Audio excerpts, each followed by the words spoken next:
ফ্ৰেণ্ডসকল welcome to our channel health advice. আজি এইটো ভিডিঅ'ত আমি আলোচনা কৰিম শীঘ্ৰে পতন হোৱা প্ৰাকৃতিকভাৱে আপোনাৰ কমাব পৰা তিনিটা উপায়। এতিয়া যৌন মিলন কৰিলে সোনকালে যদি বীৰ্য ওলাই যায় আপোনাৰ, তো তিনিটা নেচাৰেল এক্সাৰচাইজ কৰি আপোনাৰ ইম্প্ৰুভমেণ্ট কৰিব পাৰে। তো ফাৰ্ষ্ট টেকনিকটোৰ বিষয়ে আমি জানো আহক। ফাৰ্ষ্ট টেকনিকটো হৈছে আপোনাৰ ষ্টপ এণ্ড ষ্টাৰ্ট টেকনিক আপোনাৰ।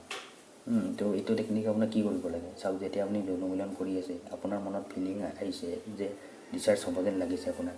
তো যেতিয়া আপোনাৰ প্ৰথমবাৰৰ বাবে ফিলিং আহিব সেইখিনি সময়ত আপুনি ৰখি যাব লাগিব আৰু যৌন মিলন কৰাৰ পৰা লিংগটো অলপ সময় জনিৰ পৰা উলিয়াই ৰাখিব লাগিব।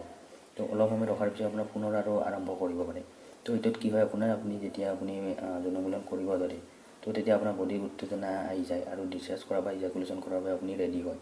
তো যদি সেইখিনি সময়ত আপুনি যদি যৌন মিলন কৰা বন্ধ কৰি দিয়ে তেতিয়া আপোনাৰ বডি আৰু নৰ্মেল অৱস্থালৈ ঘূৰি আহে আৰু তাৰপিছত আপুনি আৰু যৌন মিলন কৰিব পাৰে। তো ছেকেণ্ড টেকনিকটোৰ বিষয়ে আমি জানো আহক। তো ছেকেণ্ড টেকনিকটো হৈছে আপোনাৰ স্কিউজ টেকনিক আপোনাৰ। স্কিউজ মানে হ'ল আপোনাৰ কোনো বস্তুত হেঁচা মাৰি ধৰা।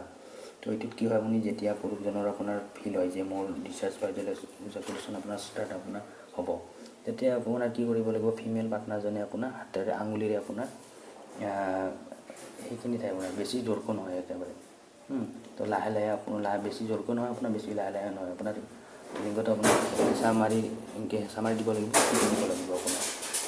ইয়াৰ পিছত কি আপোনাৰ ডিচাৰ্জ আৰু হোৱাৰ বা ফিলিং হোৱাৰ পৰা আপোনাৰ কমি যায় আপোনাৰ, তেতিয়া টিপি দিব আপোনাৰ ফিমেল পাৰ্টনাৰজনে। তো তাৰপিছত আপুনি আৰু পুনৰ যৌন মিলন কৰিব পৰা হয়। তো আপোনাৰ দ্বিতীয় টেকনিকটো হৈছে আপোনাৰ স্কিউজ টেকনিক আপোনাৰ।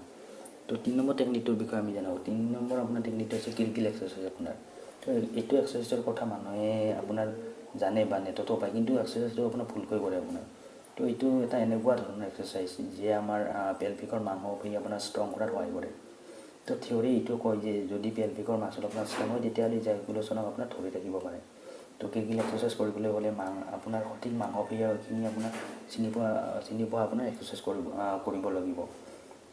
যেতিয়া আপুনি ধৰি লওক ইউৰিন পাছ কৰে, তো আপুনি কেনেকৈ চিনিব আপুনি যেতিয়া আপুনি ইউৰিন পাছ কৰে বা আপুনি প্ৰসৱ কৰে, তো ইউৰিন পাছ কৰি থাকোঁতে অলপ সময়ৰ কাৰণে আপুনি ইউৰিনখিনি বন্ধ কৰিব লাগিব বা আপোনাৰ ৰখাব চেষ্টা কৰিব লাগিব। আৰু সেইটো আপুনি দিনটোত 5-6 বাৰমান আপুনি কৰিব লাগিব। আৰু আপুনি যেতিয়া আইডেণ্টিফাই কৰিব যে এইখিনি মাচুলো আপোনাৰ এক্সাৰচাইজ কৰিব লাগিব।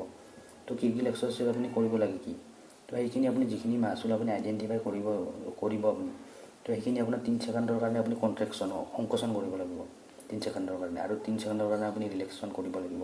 তো এনেদৰে আপুনি দিনটোত আপুনি 10 বাৰলৈকে আপুনি কৰিব লাগে। যাৰ ফলত আপোনাৰ পেলভিকৰ মাচল আপোনাৰ ষ্ট্ৰং হয় আৰু সোনকালে ইজাকুলেশ্যন হোৱাৰ পৰা আপোনাৰ ৰক্ষা কৰে।